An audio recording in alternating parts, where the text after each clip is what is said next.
വെഞ്ഞാറമൂട് കൂട്ടക്കൊലക്കേസിൽ തെളിവെടുപ്പ് വൈകിയേക്കും. പ്രതി അഫാൻ പോലീസ് സ്റ്റേഷനിലെ ശുചിമുറിയിൽ കുഴഞ്ഞു വീണു. ഇന്ന് രാവിലെയാണ് ഇയാൾ കുഴഞ്ഞു വീണത്. തുടർന്ന് ആശുപത്രിയിലേക്ക് മാറ്റിയിരുന്നു.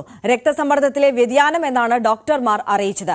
എന്നാൽ ഇയാൾ സ്വയം ചാടിയതാണോ എന്നും പോലീസ് പരിശോധിക്കുന്നുണ്ട്. ഡാൻ കുര്യൻ വെഞ്ഞാറമൂട്ടിൽ നിന്ന് കൂടുതൽ വിവരങ്ങളുമായി നമുക്കൊപ്പം ചേരുകയാണ്. ഡാൻ, ഇന്ന് രാവിലെ മുതൽ തെളിവെടുപ്പ് നടക്കേണ്ടിയിരുന്നതാണ്. അതിനിടയിലാണ് അഫാൻ ഇത്തരത്തിൽ ഒരു ആരോഗ്യ പ്രശ്നം ഉണ്ടാകുന്നത്. അത് അഫാൻ സ്വയം പരിക്കേൽപ്പിക്കാൻ ശ്രമിച്ചതാണ് എന്ന നിഗമനത്തിലാണോ പോലീസ് ഉള്ളത്?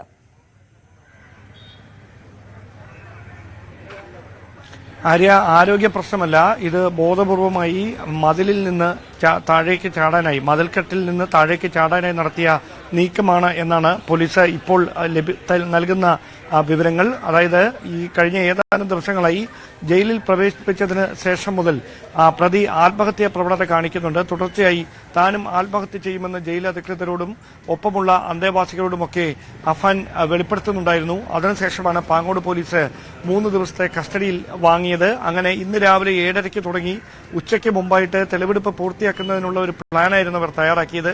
അതിന്റെ ഭാഗമായി ഇന്ന് നേരത്തെ തന്നെ അഫാൻ എഴുന്നേറ്റു. അങ്ങനെ ശുചിമുറിയിലേക്ക് പോകുന്നതിനായി വിലം കഴിച്ച് അകത്തേക്ക് പോകുന്ന വഴിക്കാണ് ഈ മതിൽക്കെട്ടിൽ നിന്ന് ചാടുന്നത്. അങ്ങനെ ചാടി തലയ്ക്ക് പരിക്കേൽപ്പിക്കാനുള്ള ഒരു ബോധപൂർവമായ നീക്കമാണോ പ്രതി നടത്തിയത് എന്നാണ് പോലീസിന്റെ സംശയം.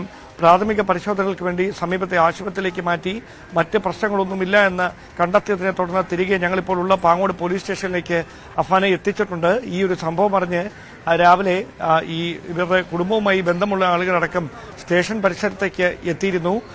നമുക്ക് ലഭിക്കുന്ന സൂചനകൾ അനുസരിച്ച് അല്പം വൈകിയാണെങ്കിലും ഇന്ന് തന്നെ തെളിവെടുപ്പ് പൂർത്തിയാക്കാനാണ് പോലീസിന്റെ നീക്കമെന്നാണ് മനസ്സിലാക്കാൻ കഴിയുന്നത്. കാരണം നാളെ വീണ്ടും കസ്റ്റഡി കാലാവധി പൂർത്തിയാക്കി പ്രതിയെ പാങ്ങോട് പോലീസിന് കൈമാറേണ്ടതുണ്ട്. ഈ ഒരു പശ്ചാത്തലത്തിൽ വൈകാതെ തന്നെ ആ നടപടികൾ പൂർത്തിയാക്കുക എന്നതാണ് അന്വേഷണ സംഘത്തിന് മുമ്പിലെ വെല്ലുവിളി.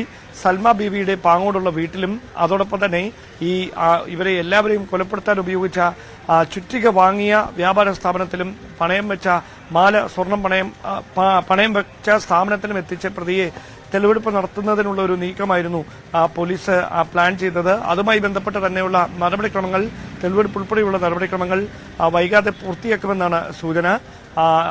ഉദ്യോഗസ്ഥരുടെ നേതൃത്വത്തിൽ വലിയൊരു സുരക്ഷാ സംവിധാനങ്ങളൊക്കെ ഉറപ്പുവരുത്തിക്കൊണ്ട് തന്നെയായിരിക്കും തെളിവെടുപ്പ് ഉൾപ്പെടെയുള്ള തുടർ നടപടികളിലേക്ക് കടക്കുകയെന്നാണ് അറിയിക്കുന്നത്. കാരണം സ്വാഭാവികമായി ജനരോഷം ഉയരാനുള്ള ഒരു സാധ്യതയുണ്ട്. അത് മുൻകൂട്ടി കണ്ടുകൊണ്ടാണ് കൂടുതൽ ഉദ്യോഗസ്ഥരെ ഈ തെളിവെടുപ്പ് നടക്കുന്ന സ്ഥലങ്ങളിൽ വിന്യസിച്ചുകൊണ്ട് ആ നടപടികളിലേക്ക് കടക്കുന്നതിന് വേണ്ടിയിട്ടുള്ള മുന്നൊരുക്കങ്ങൾ പോലീസ് നടത്തിക്കൊണ്ടിരിക്കുന്നത്. ഡാൻ, അതായത് ഇപ്പോൾ അഫാൻ തിരികെ പോലീസ് സ്റ്റേഷനിൽ തന്നെ എത്തിച്ചിട്ടുണ്ട് അല്ലേ? അതെ, ഞങ്ങളിപ്പോൾ ഉള്ളത് പാങ്ങോട് പോലീസ് സ്റ്റേഷനിലാണ്. ഈ സ്റ്റേഷന്റെ ഉള്ളിൽ അഫാനുണ്ട്. തെളിവെടുപ്പിന് ഇനി എപ്പോൾ കൊണ്ടുപോകണമെന്ന കാര്യം ഡിവൈഎസ്പി ഉൾപ്പെടെയുള്ള ഉദ്യോഗസ്ഥരുമായി കൂടിയാലോചിച്ചതിന് ശേഷമായിരിക്കും അക്കാര്യങ്ങളൊരു തീരുമാനം എടുക്കുക എന്നാണ് അറിയാൻ കഴിയുന്നത്. പക്ഷേ അല്പം താമസിച്ചാണെങ്കിലും ഇന്ന് തന്നെ ഈ എല്ലാ സ്ഥലങ്ങളിലും എത്തിച്ച് തെളിവെടുപ്പ് നടത്തിയേക്കുമെന്ന സൂചനകളാണ് ഉദ്യോഗസ്ഥർ പങ്കുവെക്കുന്നത്. ശരി, ഡാൻ കുര്യനാണ് വിശദാംശങ്ങൾ നൽകിയത്. എന്തായാലും വെഞ്ഞാറമൂട് കൂട്ടക്കൊലക്കേസിൽ ഇന്ന് തെളിവെടുപ്പ് നടക്കാനിരിക്കെയാണ് പ്രതി അഫാന് കുഴഞ്ഞു വീണത്. പക്ഷെ അതൊരു ആത്മഹത്യാ ശ്രമം എന്ന നിലയിലാണ് പോലീസ് പറയുന്നത്. മതിലിൽ നിന്ന് സ്വയം ചാടുകയായിരുന്നു അഫാൻ എന്നുള്ളതാണ്. എന്തായാലും ഇപ്പോൾ ആരോഗ്യ പ്രശ്നങ്ങളൊന്നുമില്ല. തിരികെ ആശുപത്രിയിൽ നിന്ന് പോലീസ് സ്റ്റേഷനിലേക്ക് കൊണ്ടുവന്നിട്ടുണ്ട്. ഇന്ന് തന്നെ തെളിവെടുപ്പ് നടത്താനുള്ള നീക്കങ്ങൾ തന്നെയാണ് പോലീസ് ആലോചിക്കുന്നത്. ഡാൻ കുര്യനാണ് വിശദാംശങ്ങൾ നൽകിയത്.